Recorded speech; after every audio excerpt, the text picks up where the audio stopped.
গরুর দুধ খায় মাথা ঠিক, মানে এটার মানে কি আমি আসলে বুঝতে পারি না। এই জন্য ওনাকে দাঁড় করালাম এবং ওনার সাথে কথা বলে জানবো যে আসলে এটার মানে কি। বা উনি এভাবে মেন রোডের মাঝখানে ডিভাইডার আছে, এখানে স্টিল নাও দাঁড়ায় আছে। এই যে রোদ, মনে করেন যে 40 ডিগ্রি তাপমাত্রা আছে, তারপরে ওই স্টিল নাও রোদ্রের ভিতরে দাঁড়ায় আসছিল, তখন তাকে ছায়াতে নিয়ে আসছি কথা বলার জন্য। আসসালামু আলাইকুম। ওয়ালাইকুম সালাম। কেমন আছেন? আল্লাহর রহমতে ভালো আছি এবং বাবা অনুকূল চন্দ্রের সৎসঙ্গে ভালো আছি। আচ্ছা, আপনি হিন্দু না মুসলিম? আমি অনুকূল চন্দ্র সৎসঙ্গের। আচ্ছা, এই যে আপনি একটা ব্যানার নিয়ে রাস্তার মাঝখানে ডিভাইডারে দাঁড়ায় আছেন, আসলে হ্যাঁ। মূলত এটার মানে কি এবং এটার উত্তর কি? এটার মানে হচ্ছে, দেখুন, আমরা প্রায় লোকের কাছে শুনতে পাই, যখন নাকি বলি তাকে, আল্লাহ বলায় যে আপনি নামাজ পড়বেন, আপনি কোরআনের কথা মতো চলবেন, তখন সে উত্তর দেয় যে আমি শয়তানের পাল্লায় পড়ে গেছি। তারপরেও বলি যে দেখেন, আপনি যদি নামাজ পড়েন ওই শয়তানও নামাজ পড়বে কোনো এক সময়, কারণ আল্লাহর যে পাওয়ারটা এটা তো আপনি বুঝতে পারেননি। তো নামাজ যত পড়বেন কিংবা কোরআনের কথায় যত চলবেন ততই আপনি আল্লাহর পাওয়ারটা বুঝতে পারবেন। এখন ওই শয়তানের কাজটা কি?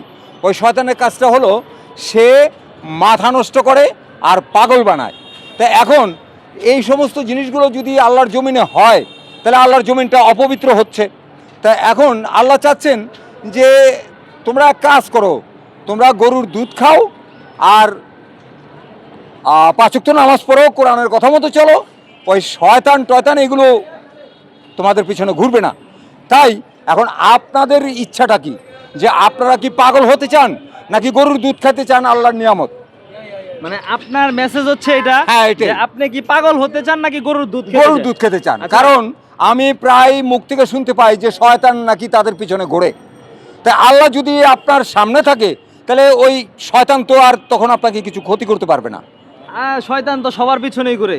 কেন ঘুরবে? কারণটা কি? কারণটা তো এটা আল্লাহ তাআলা সৃষ্টি করে আপনার দিয়েছেন। একটা ইচ্ছা আছে, আপনার ইচ্ছা হলো নামাজ পড়বেন না, অনুকূল চন্দ্র সৎসঙ্গে যাবেন না, আপনি ওই শয়তানের সাথে তাল মিলাবেন। আর যখন আপনাকে নামাজ পড়তে বলা হবে তখন বলেন আপনি যে শয়তান আমারে নামাজ পড়তে দেয় না। আপনার নিজের দোষটা ধরতে হবে। তাই দোষ তো অবশ্যই আছে। তাই এখন আমরা কি পাগল হব নাকি কোরআনের কথা মতো চলবো, নামাজ পড়বো আর গরুর দুধ খাবো, কোনটা? তো আসলে উনি এটাই বোঝাতে চাচ্ছেন যে আপনি আসলে ভালো কাজ করবেন না মন্দ কাজ করবেন, এবং ভালো কাজ করলে আপনার জন্য কি করণীয় এবং মন্দ কাজ করলে কি করণীয়। হ্যাঁ, হ্যাঁ। তো এই যে আপনি এত রোদের ভিতরে, তাপমাত্রা প্রায় প্রচুর, তো আপনি বিনা স্বার্থে কেন এভাবে দাঁড়িয়ে আছেন? আপনি জানেন কি, 5 ওয়াক্ত নামাজের জন্য আল্লাহ 5টা নিয়ামত রেখেছেন। প্রথম নিয়ামত হলো যে ফজরের নামাজ পড়বে তার চেহারার উজ্জ্বলতা বেড়ে যাবে, যে জোহরের নামাজ পড়বে তার রুজির বরকত বাড়বে, যে আছরের নামাজ পড়বে তার শরীরের শক্তি বৃদ্ধি হবে, যে মাগরিবের নামাজ পড়বে তার সন্তান তাকে ভাত কাপড় দিবে, যে এশার নামাজ পড়বে তার নিদ্রা ভালো হবে। এখন এই সমস্ত নিয়ামত যিনি দেন, তাই সেই নিয়ামতের জায়গায় যদি একটু কষ্ট হয় তাহলে ওই কষ্টটা কি আপনার কষ্ট মনে হবে?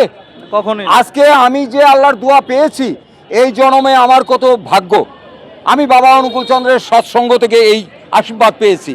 তাই ওই রৌদ্র যিনি দিয়েছেন তার চেয়ে বেশি ভাগ্যবান করেছে আমাকে, যিনি আমাকে এই দোয়া দিয়ে রাস্তায় তার জমিনে দাঁড় করিয়েছে, যিনি অনুকূল চন্দ্র সৎসঙ্গে আমাকে আশ্রয় দিয়েছেন।